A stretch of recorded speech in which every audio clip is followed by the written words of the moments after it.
Hello everyone, welcome back to our channel. दोस्तों, आज हम पढ़ते हैं निर्धनता के प्रकार के बारे में। इससे पहले हमने निर्धनता के अर्थ, परिभाषा और उसके कारणों के बारे में पढ़ा था। तो निर्धनता के क्या प्रकार हैं, उसे हम कितने भागों में बांट सकते हैं, उसी के बारे में पढ़ेंगे। तो निर्धनता के दो प्रकार होते हैं, जिसमें पहले नंबर पे आता है निरपेक्ष निर्धनता। निरपेक्ष निर्धनता का मतलब होता है कि जब कोई व्यक्ति अपनी आधारभूत, मतलब कि अपनी बुनियादी आवश्यकताओं को पूरा करने में भी समर्थ नहीं होता।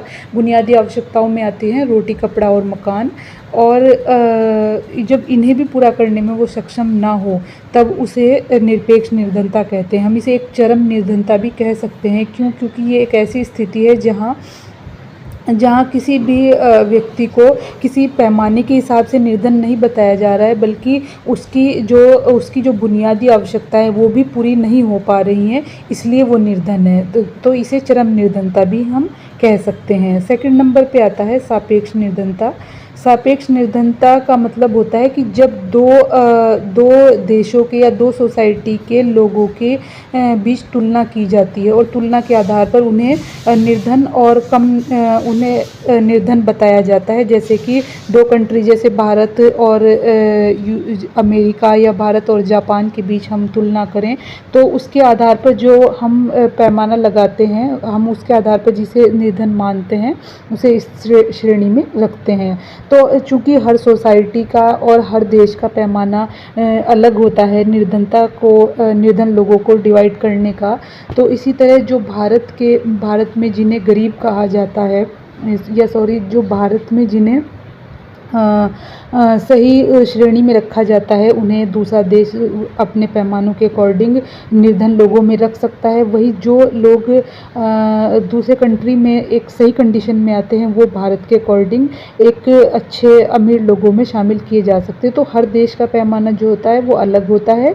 तो इसे ये जो सापेक्ष निर्धनता है, वो एक तरह से हम इसे तुलनात्मक निर्धनता भी कह सकते हैं। क्योंकि इसमें किसी व्यक्ति को निर्धन इस तुलना के आधार पर बताया जा रहा है।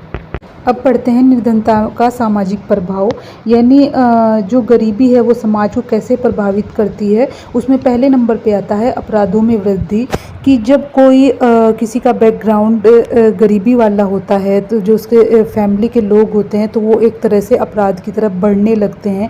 जब कोई फैमिली का जो मुखिया है, जिसके ऊपर ये जिम्मेदारी है जो अपने परिवार को चलाने की, वो चूँकि अपने परिवार को ऐसे मुश्किल में नहीं देख सकता, तो वो किसी भी तरीके से पैसा कमाने की कोशिश करता है। तो जब सीधे तरीके से कोई काम नहीं बनता, तो कुछ लोग अपराध की तरफ मुड़ जाते हैं, जैसे चोरी, डकैती, गबन वगैरह, जो भी वो कर सकते हैं वो करने लगते हैं। तो इससे एक तरह से समाज में अपराधों में वृद्धि होती है। चूँकि हर किसी को अपना पेट भरना होता है, तो वो जिस तरीके से भी अपराध कर पाते हैं करते हैं, और अपनी ज़रूरतों को पूरा करते हैं। सेकंड नंबर पे आता है भिक्षावृत्ति। भिक्षावृत्ति यानी भीख मांगना। जब समाज में लोगों के पास रोज़गार ही नहीं होगा, तो लोग एक तरह से भीख मांगने की तरफ बढ़ने लगते हैं।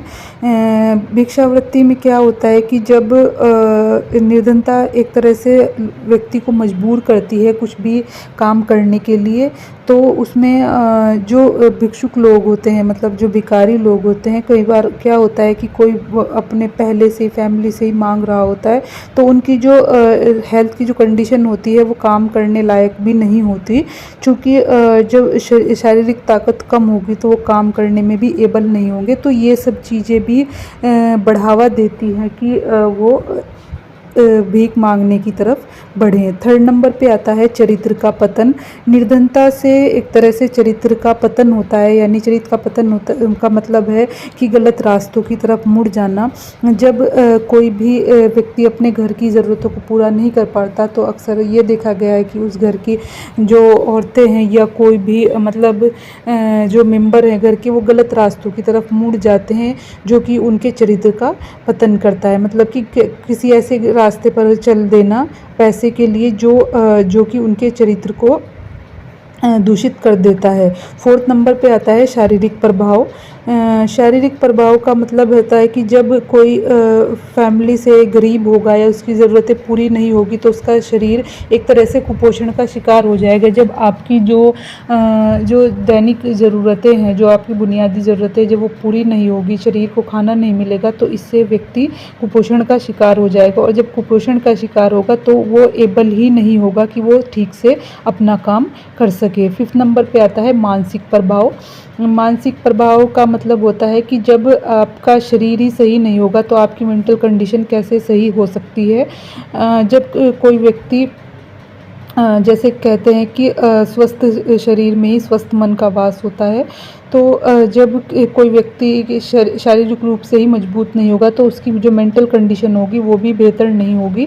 तो मानसिक रूप से जब कोई बीमार रहने लगता है या उसकी स्थिति इसी तरह की रहती है कि वो अपनी ज़रूरतों को पूरा नहीं कर पा रहा है, उसको काम नहीं मिल पा रहा है, तो ये सब चीज़ें उसके मेंटल कंडीशन को बहुत ज़्यादा हीन भावना की तरफ लेकर जाती है। उसमें एक तरह से अपने ऊपर भरोसा न करने जैसी भावना आ जाती है कि वो अब काम करने में एबल नहीं है या वो उतना सक्षम नहीं है कि वो कोई भी काम कर सके। तो इससे इसका भी गलत इफ़ेक्ट व्यक्ति के दिमाग पर पड़ता है। 6 नंबर पे आता है गरीबी को उत्पन्न करती है। इसका मतलब है कि जब कोई फैमिली से कोई गरीब हो या पहले से गरीबी में चला आ रहा हो तो ये सब चीज़ें और ज़्यादा गरीबी उत्पन्न करती है। इसका मतलब है कि जब पहले से आपकी ज़रूरतें पूरी नहीं हो रही हैं, हेल्थ कंडीशन सही नहीं है, तो उससे जो आगे आप काम करने में सक्षम नहीं होंगे, जब आप शरीर से स्वस्थ नहीं होंगे, तो इससे और ज़्यादा जो है गरीबी बढ़ेगी। क्योंकि आप जो है कोई भी काम नहीं कर पा रहे हैं। 7th नंबर पे आता है निर्धनता और पारिवारिक विघटन।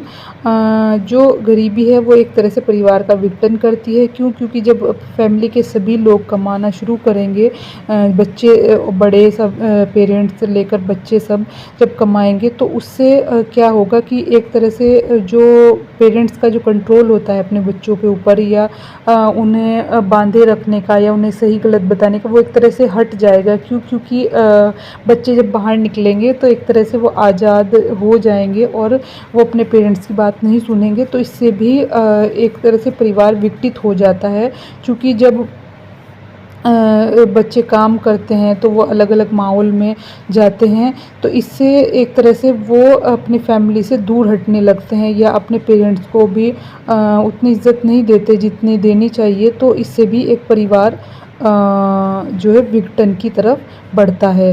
तो निर्धनता जो है एक तरह से एक व्यक्ति का ही विघटन नहीं करती, बल्कि ये पूरे समाज का पूरी फैमिली का और पूरे समाज का विघटन करती है। उसके बाद एक राष्ट्र जो है विघटित होता है। इसका मतलब है कि जब किसी राष्ट्र का कोई जो उसकी इकाई है, मतलब उसके एक व्यक्ति अगर वो ही सही कंडीशन में नहीं है तो एक राष्ट्र कैसे तरक्की कर सकता है। क्योंकि किसी भी देश की तरक्की उसके नागरिकों से होती है, और अगर नागरिक ही सही कंडीशन में ना हो या उनकी स्थिति अच्छी ना हो, उनके पास रोजगार ना हो, उनकी बुनियादी ज़रूरतें पूरी ना हो रही हों, तो कोई भी राष्ट्र तरक्की नहीं कर सकता। तो ये सब चीज़ें मिलकर समाज पे एक बड़ा इफ़ेक्ट डालती हैं।